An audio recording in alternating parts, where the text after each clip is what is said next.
Wabarakatuh.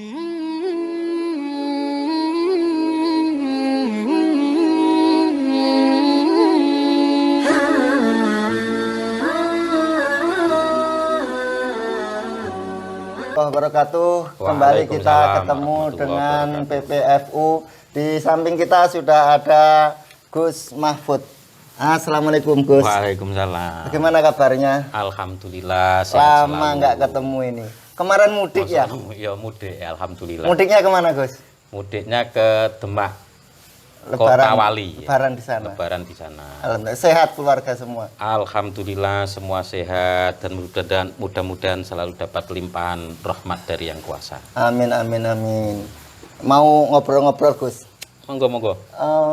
Di waktu-waktu sekarang ini kalau kita melihat para remaja, anak-anak yang menginjak remaja, itu rasanya miris Gus. Kalau naik motor itu, Masya Allah, terus tiap hari orang-orang tua itu mengeluh dengan kebiasaan-kebiasaan yang kurang baik, hanya mainan HP dan sebagainya. Nah, untuk mengatasi anak-anak yang masih menginjak remaja, labil, itu bagaimana Gus? Gini ya, kalau tentang masa pubertas, masa pubertas itu ya memang masa di mana anak itu di satu pihak dia itu kepingin menunjukkan bahwa dia itu udah gede, padahal aslinya dia itu masih kecil gitu loh. Jadi karena dia itu ingin menunjukkan bahwa bahwa saya ini loh udah gede, jangan dianggap saya ini kecil lah. Karena tindakan yang seperti itu, karena dia punya pemikiran seperti itu, kadang dia itu over di dalam menunjukkan itu, sehingga dia kalau naik motor dikencengin bin koyo sing tua-tua. Jadi nggak mungkin anak itu bisa melakukan itu kalau nggak ada contoh sebelumnya. Terus itu biasanya kalau seperti itu. Orang tua menyikapi anak yang ini sedang kan pubertas itu saya bagaimana? kan berbicara tentang pubertas ini. Lah, pubertas itu mau nggak mau memang biasanya seperti itulah. Kita sebagai orang tua jangan marah-marah karena siapapun akan mengalami itu. Bahkan orang tuanya sendiri zaman dulunya juga mengalami itu. Terus gimana? Kita arahkan. Jadi kita arahkan ke hal yang baik, bukan dimarahi, bukan hardik dan macam-macam. Jadi ya misalnya ya kasih gambaran pelan-pelan. Misalnya dia kok pada masa pubertas ternyata dia menunjukkan hobinya untuk naik motor yang keras-keras, kan bisa diarahkan ke hal yang lain gitu loh. Misalnya dimasukkan ke grup ini sepeda Formula One apa-apa, itu kan lebih bermanfaat gitu loh. Kalau orangnya itu senangannya jotosan ya diarahkan aja gitu loh, tinggal mengarahkan. Lah, tapi yang terpenting dari arahan-arahan itu kita arahkan untuk belajar sungguh-sungguh di dalam masalah keagamaan.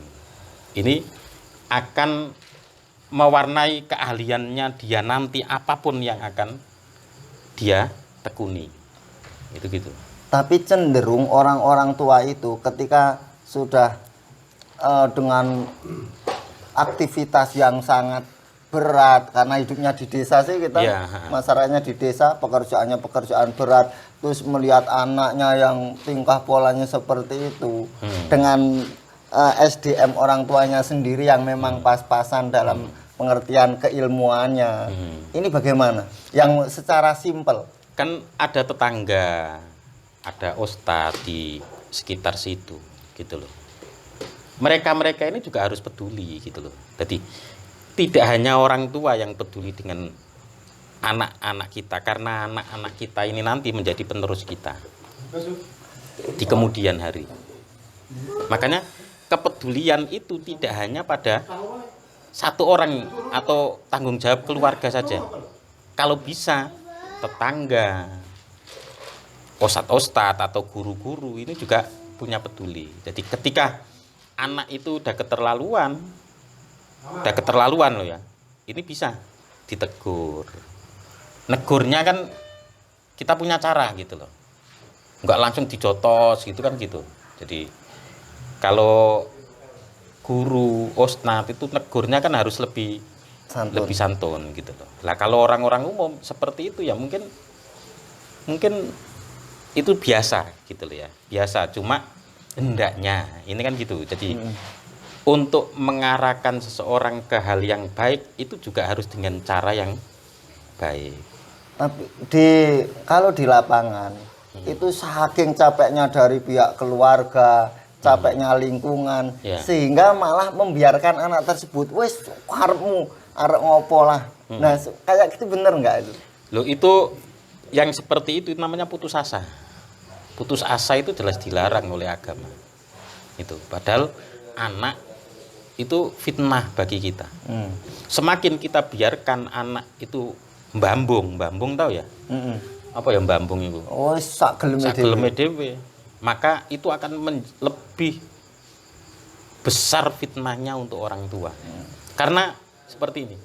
Kalau anak nakal itu biasanya yang disebut orang tuanya. Iku anak isopo.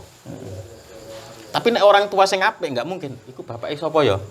Nggak mungkin. Jadi makanya anak itu adalah fitnah. Lah, ketika kita tahu anak itu fitnah, maka kita harus menjaga itu sebaik-baiknya supaya fitnah ini tidak membesar. Kalau bisa fitnah ini menjadi anugerah, menjadi sesuatu hal yang yang bagus untuk kita, yang lebih bermanfaat untuk kita, menjadi pembelajaran. Iya, jadi harusnya seperti itu. Lah kalau masyarakatnya ya kita butuh belajar, kita edukasi sedikit gitu loh. Kalau tentang masalah ini, sekarang yang masih marah itu dan orang tua itu pada sebel melihat anaknya itu, anak itu tiap hari hanya mainan HP terus. Sedangkan orang tua sendiri tidak bisa mengontrol itu. Apa yang harus dilakukan oleh orang tua? Orang tua harus sadar bahwa dia itu orang tua terlebih dulu. Jadi orang tua itu harus tahu bahwa dia itu orang tua. Anak punya HP, anak bisa mainan HP, itu semua adalah fasilitas dari orang tua. Jadi kalau seperti itu terus gimana? Harusnya orang tua itu mampu memanage itu. Karena fasilitas itu dari orang tua. Lah kalau sampai orang tua itu kalah sama anak, artinya kalah itu membiarkan, ya maka tadi fitnah ini akan menjadi lebih besar. Itu gitulah. Apa terus anak nggak boleh main HP? Ya jangan juga gitu loh. Karena gini, kita ini hidupnya sudah di tengah-tengah itu. Kalau anak kita misalnya sekarang ini gagu tentang HP atau nggak ngeh tentang HP yang seperti ini sudah nggak tahu, nanti ketika dia besar itu akan semakin ketinggalan karena teknologi itu disadari atau tidak itu selalu berjalan lebih canggih. Kalau yang paling nggak canggih sudah nggak bisa, apalagi nanti yang canggih. Padahal hidup kita nanti akan seperti itu. Dulu kita itu kalau mau ke Jawa itu bayar pakai uang langsung bisa. Sekarang harus pakai online, pakai HP dan online. Lah, tanpa pembelajaran ini kita nggak akan bisa itu. Oh ya kan bisa, tetap bisa. Saya ikut orang misalnya. Loh, kalau selamanya bisa ikut gitu loh, kan gitu.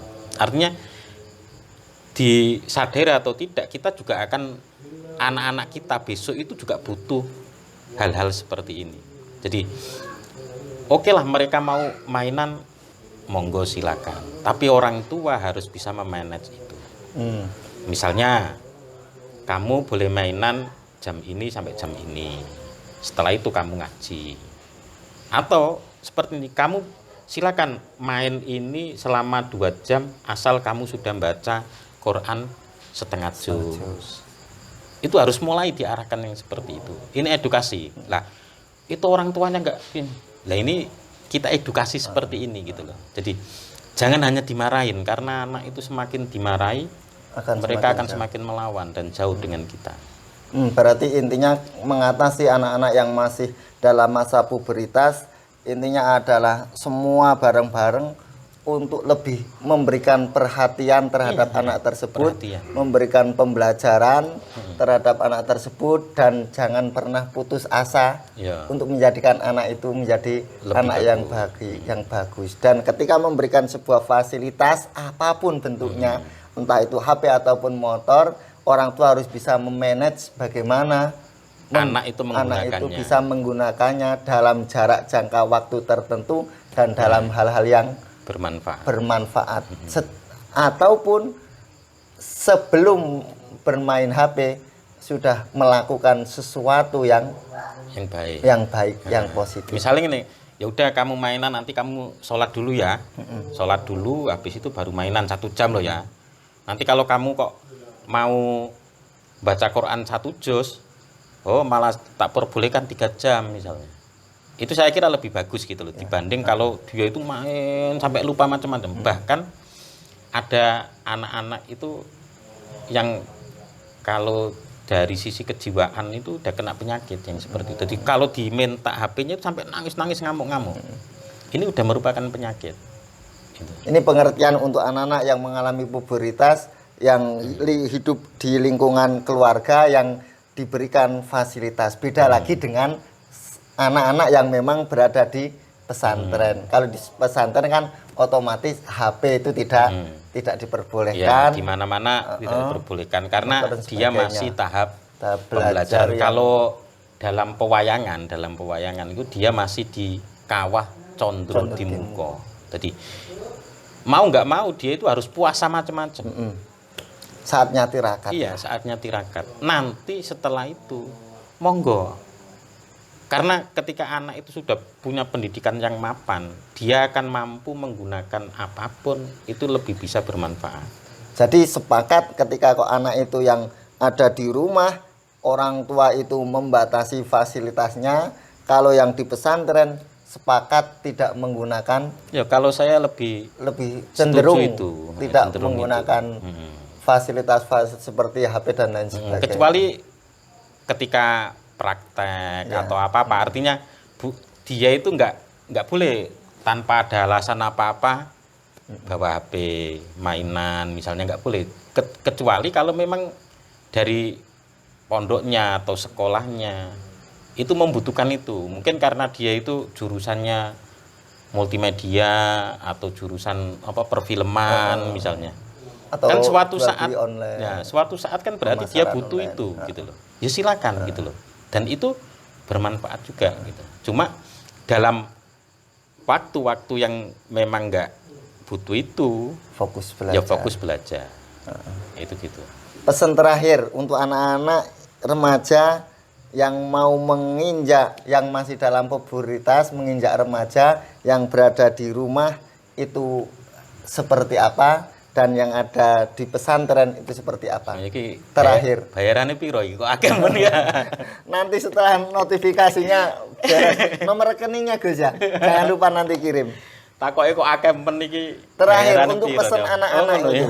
Pesan anak-anak yang di rumah itu dan anak-anak yang ada di pesantren. Ya udah, assalamualaikum.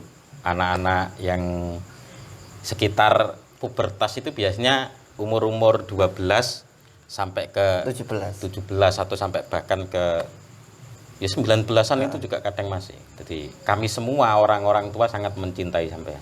Ini bis-bisnya. Jadi kami semua sangat mencintai kalian karena kalian semua itu adalah masa depan kami. Oleh karena itu kami juga kalau peduli itu wajar.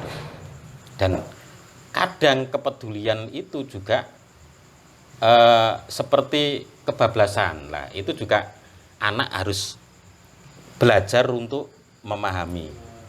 Jadi ketika kita itu mencoba untuk memahami, anak itu juga diminta juga untuk bisa memahami orang tua. Dan lagi hidup sampean itu masih lama, hidup sampean semua masih lama dan ditunggu-tunggu sekali karya sampean. Kalau sampean hanya berpikir tentang mainan, nanti bagaimana nasib Indonesia ini? Jadi saya mohon dipikir sendiri. Itu gitu. Kemudian untuk anak-anak yang di pesantren, silakan belajar agama sepuas sampean. Artinya sepuas sampean itu ojo apa ya?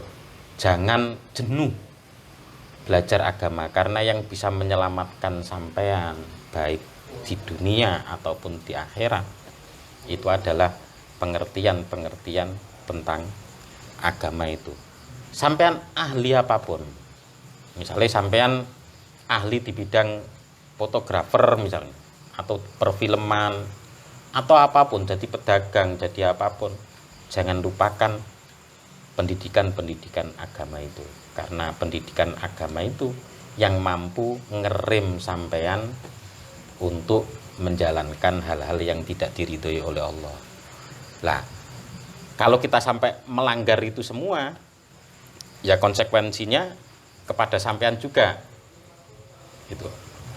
Kalau orang-orang zaman dulu mungkin ditakuti surga atau neraka, mereka takut. Nah, tapi kalau sekarang mungkin ketika sampean nggak peduli hal-hal masalah keilmuan, hanya senang-senang saja di pondok pesantren, cuma senang-senang tok, mangan turu, nanti sampean akan kehilangan masa depan sampean. Jadi intinya pesan yang untuk anak-anak yang ada di rumah, yang berada di lingkup orang tua, ini semua apapun yang diberikan arahan apapun dari orang tua ataupun masyarakat sekelilingnya, itu adalah bentuk kepedulian mereka. Ya. Dan ketika dirasa over, maka belajarlah untuk mengerti. Itu untuk kebaikan kamu. Dan yang ada di pesantren, belajarlah di pesantren dengan sungguh-sungguh, tidak usah memikirkan yang dunia luar, karena kesungguhanmu di pesantren akan menjadikan suksesmu nanti ketika berada di luar pesantren. Terima kasih Gus. Semoga ini bisa menjadikan sebuah motivasi untuk kita semua, bahwasanya kita hidup ini harus memberikan dan menebar kebaikan. Saya tidak mengharap terima kasih aja ini. Apa saja? Amplop juga? Iya. Siap. Oke, nanti kita siapkan amplopnya. Ini rokoknya 2 buat jenengan. Ini untuk saya semua kasih. ini. Ya. Ini punya saya kok 3. Yaudah. Terima kasih. Terima kasih. Di-subscribe ya PPFU. Jangan lupa lihat di-subscribe PPFU TV, di-subscribe supaya lebih maju, pondok pesantren Fathul Ulum juga lebih maju ya.